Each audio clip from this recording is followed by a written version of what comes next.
Hello, I'm AxelMC131, and welcome back to Behind the Blocks in Minecraft 1.11. And I've got another spider-related video for you guys today, as you can see, but this is a much shorter one, so we'll get right into the explanation of exactly how this works. And as you may have just witnessed, this is a trapdoor spider detail. I'm referring to it as a detail in the same way as Red Monster refers to a lot of his little simple creations that make Minecraft very, very cool as details, and I quite like that term. I think it fills it in quite well. But this is the setup for exactly how this works, and I'll give you a tutorial in a minute. But first of all, how does this work? Well, believe it or not, this mechanic is super simple. You cannot do it in survival, but you don't need commands to do it. It just requires a spawn egg, or unless you are willing to lure a cave spider into a particular place, good luck with that. But meanwhile, this is what is going on behind the blocks, as it were, or underground, in the little trapdoor spider trap.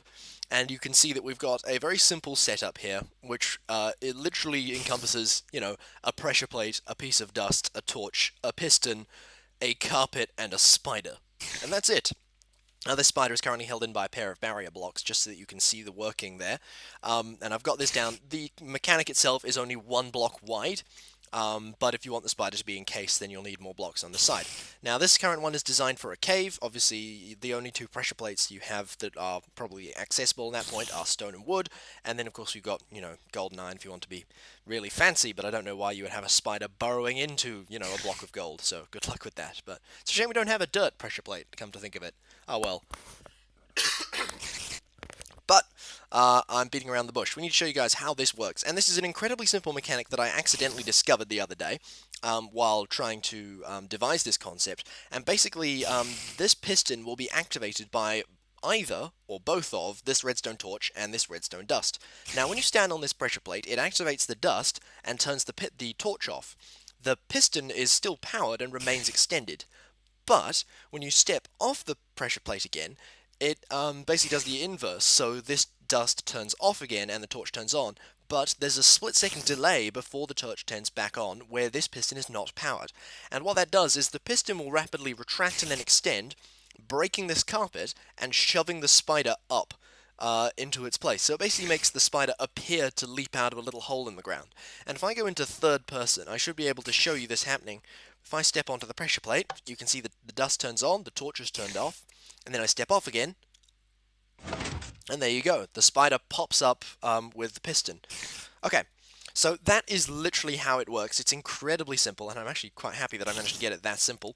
But now I'm going to show you guys how to build this for yourself. Okay, and this is the area you're going to need. Sorry, that spider, just suicidal spider jumping off a cliff there. This is the area you're going to need to set this up. I've set it up with a 3x4 area of stone, and this is going to need to be at least 4 blocks deep, because you're going to have this mechanic sitting in the ground. So, let's have a look at the blocks we're going to need. Obviously, we're going to need some stone. We're going to need some blocks pretending to be stone, including a stone pressure plate and a light grey carpet. I think the light grey looks a bit better than dark grey. We're also going to need a block of our choice for redstoning, a piston, redstone dust, and a redstone torch. And if you're doing this in creative, you also need a spider spawner, and if you want to call it trapdoor spider, then you'll need an anvil, or optionally an anvil and a name tag, but I find this is much easier. So, before we do anything, we'll quickly just do that. Place the anvil down, chuck the spider spawner in, and rename it Trapdoor Spider, and that will just spawn a cave spider that's named Trapdoor Spider. Easy peasy. Whoops. There we go. So now we need to set this up. So this block here in the middle here, these two blocks in the middle, this one's going to be where our pressure plate is, this one's going to be where the spider pops out. So we're just going to dig down 1, 2, 3 in each of those locations, and then 1, 2, 3 to one side, just so that you can access them. So we're going to need to be able to do that. So this block here is where our pressure plate's going to be. We'll just stick the pressure plate there immediately, and then we're going to have a block there with our redstoning block of choice, and a piston here facing up, and we can just place that along the wall facing up. Simple as that. Then we're going to stick redstone dust there, and if you want to make sure that this works, place a redstone torch there, carpet on top, and then stand on the pressure plate. Awesome. So that works already, so all we need to do now is load it with a spider. Now this is a little tricky. Oh, excuse me. This is a little tricky because the spiders will try and climb out, and of course, cave spider, they're only 1 block wide, so they can fit into narrow spaces. So what we're going to need to do is enclose this area in a block, and then get ready to place a block over the spider's head. So we're going to quickly place it in, and then put a block on top, jump down here, put the torch back, and you'll see that the piston will try and push through the spider, but since the translocator pistons don't work anymore, it'll just sit extended and the spider will be stuck inside the piston head. That's exactly what we want. So now we can get rid of this block. He actually can't get out of this piston head. We're going to stick our carpet on top and then fill in the rest of this hole. So you can leave this extended for later use, and I will show you why in a moment, but that is all the setup you need, and as you can see, if I step over here, it's now primed, and if I step off again, the spider pops out. Hello! How nice to see you. I'm so glad I'm in creative. Obviously, at the moment, they wouldn't attack me anyway because it's in full light.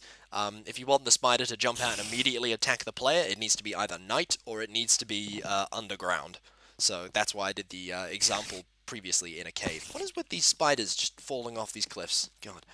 Anyway, so next up I'm going to show you guys how to reset this, and it's very, very simple. All you need to do is just jump back down here, take the torch out, and then rinse, lather, and repeat the last few steps from the setup. So get ready to place a block, spider, block, put the torch back,